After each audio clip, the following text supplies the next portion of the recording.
Hey there, pirates! Welcome aboard the Anime No Me channel. Shanks' brother, Shamrock Figureland, is extremely powerful, possibly having the same or even greater power than his brother, which is terrifying considering that Shanks is perhaps the strongest character of the present day. In today's video, we will discuss how this character fits into the story. I hope for your support to help our crew win, and to do so, you just need to click the thumbs up button, leave a like, and subscribe to the channel. By doing this, you will win an incredible devil fruit, so just comment which fruit you want. Folks, if the revelation that Shanks has a brother took so long to happen, there must be a much bigger reason behind it. Oda doesn't hide important information by accident. He plants clues, hints at connections, and when we least expect it, delivers the truth in a way that completely changes the perspective of the story. But the essential question here isn't just why it took so long, it's what role this brother plays in the story. Because if he is in charge of the Knights of God, then he is not just any character. He could be one of the key pieces of the final saga, perhaps even a bridge between the past and the world's destiny. Before anything else, it's worth remembering what we know about Shanks. He was found as a baby in the treasure chest Roger took from God Valley, chapter 1054. This means his family was there at that moment, and considering he carries the surname Figureland, it suggests he comes from a lineage directly connected to the celestial dragons. This doesn't necessarily mean his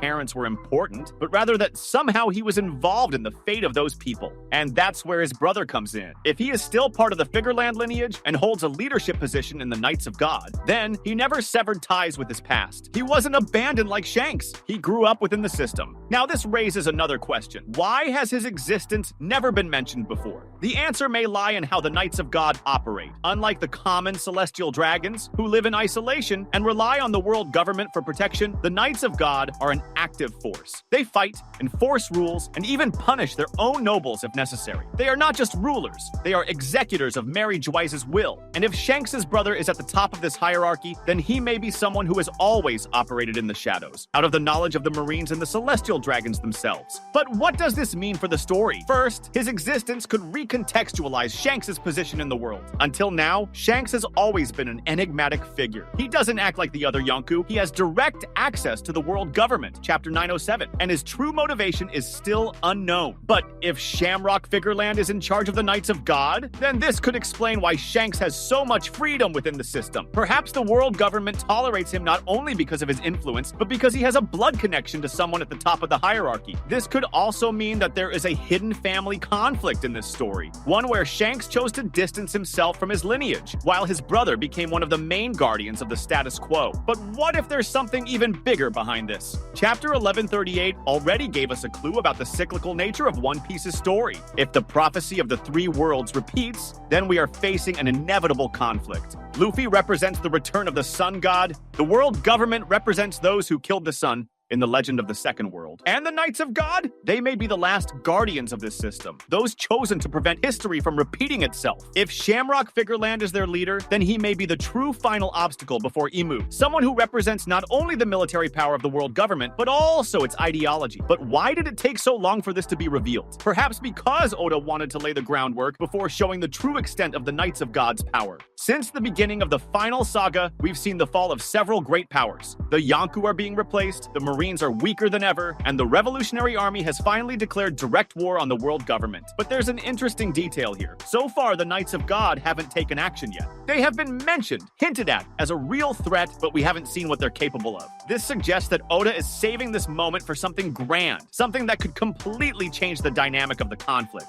But there's more we need to consider. The Knights of God are not just warriors. They are executors of the world government's supreme will. And this means that if Shanks' brother holds this position, then he has information that no one else has. He might know the true history of the lost century. He might know the true purpose of the One Piece. And that changes everything. Now, this raises one last question. What will his relationship with Shanks be? If there's one common point among the great antagonists of One Piece, it's that they always somehow reflect the protagonist. Blackbeard is a distorted mirror of Luffy, someone who also seeks freedom, but in a completely opposite way. Akainu represents absolute justice, in contrast to Luffy's absolute freedom. Imu is the final opposite, the being who rules the entire world against the one who seeks to liberate it. So if Shanks' brother brother is an important antagonist, he could be Shanks' opposite reflection. Shanks is someone who chose freedom. He became a pirate, rejected his lineage, and followed his own path. But what if his brother is someone who did exactly the opposite? What if he is someone who accepted the fate that was imposed on him, who accepted his role within the world government, and became its most relentless defender? This would make him one of the most dangerous characters in the story, not only because of his strength, but because he might be someone who truly believes in the system he defends. And this brings us to the final question. Will he be an enemy or an ally in the end? If Oda took so long to reveal his existence, then he will probably have a larger role than just being a temporary villain. If he is really the leader of the God Knights, then he might be the last obstacle before Imu. But there's always the possibility that he isn't completely loyal to the system. Perhaps he's someone who deep down still has doubts. Maybe upon meeting Shanks again, he will begin to question his own beliefs. Or perhaps it's too late for that. Whatever path Oda chooses, the fact is that the existence of Shanks' brother completely changes the story. Because he's not just any new character, he's a symbol of everything that One Piece has been building up until now. He represents the other side of the world, the side that doesn't want change, the side that believes the past should remain buried. And if he's willing to do anything to ensure that, then maybe he is the true final enemy before the great confrontation with Imu. What happens when one brother becomes the last obstacle for the other? If Shamrock Figureland's existence took so long to be revealed, it's because Oda is saving that name for a decisive moment in the story. He's not just any character, he might be the final piece for us to fully understand the relationship between the world government, the God Knights, and Shanks himself. Now that his name has finally been mentioned, the big question is, what exactly does he represent within this plot? The answer might lie in the way Oda builds his antagonists. If Blackbeard is the dark reflection of Luffy, and Akainu represents the absolute opposite of his freedom, then Shamrock Figureland could be the reflection of Shanks. But unlike Shanks, who